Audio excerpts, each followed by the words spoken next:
And for those tens of thousands of students, their homes continue to be their classrooms. And that has prompted after-school programs to get creative when it comes to getting those kids engaged, keeping them engaged during this pandemic. So with that story, City News reporter Faiza Amin joins us now.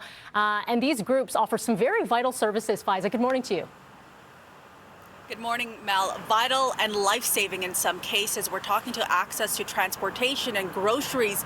These youth are oftentimes getting mental health services, help with their education, basically getting opportunities that other youth and students in the GTA would be getting. But this pandemic comes with its challenges, especially for these after-school programs. I spoke with two, Generation Chosen, based in the Jane and Finch neighborhood, as well as Pathways to Education, a national organization. Both have had to deploy frontline outreach workers in order to keep youth engaged in their programs. Facing the reality that we're currently enduring, and realizing that the programming that we have that predominantly functions in a face-to-face basis, an in-person basis, had to go virtual. Youth outreach workers are very much our frontline staff that are interacting with young people every single moment. And to that end, we haven't really missed a pulse. We know what's happening in the community. We connect over Zoom, WhatsApp, and other social media platforms to be engaged with everybody.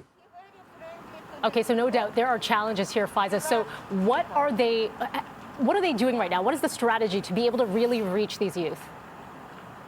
Yes, Mel. And so to be clear, it's not that these youth and students don't want to be engaged in these programs. They do, because they offer so many wonderful opportunities. But both Generation Chosen and Pathways tell me they've had to pivot in order to meet the needs of students. And we know that during this pandemic that some very vital inequalities have been further exposed. So for instance, moving to virtual learning, already some students don't even have access to things like internet and computers, the technology needed to take part in virtual learning. And so Generation Chosen, Pathways to Education stepped in, providing those technologies as well as internet connection. Pathways actually developed a low bandwidth video platform so other students can participate in their programs. And something cool I have to mention that Generation Chosen has been doing, because their students and youth like to have that hands-on work during their programming, is they've been providing at-home kits, sending these kids to the homes of the youth, so that when it comes to participating in these Zoom meetings, they're able to get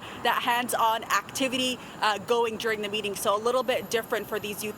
And so we have more on this story tonight on City News at 5 and 6. We'll tell you more about how these organizations are coping and how students are feeling. And I do have to mention, both these organizations, in speaking with them, have said just how tremendous these youth have been. The word resilient has been brought up a number of times, being able to go through this pandemic, navigating virtual learning. So a round of applause to all the students and their parents at home, Mel. Yeah, you can never underestimate our youth today. They're pretty incredible. Thank you so much for that, Faiza, and more on Faiza's report tonight. Thanks for that.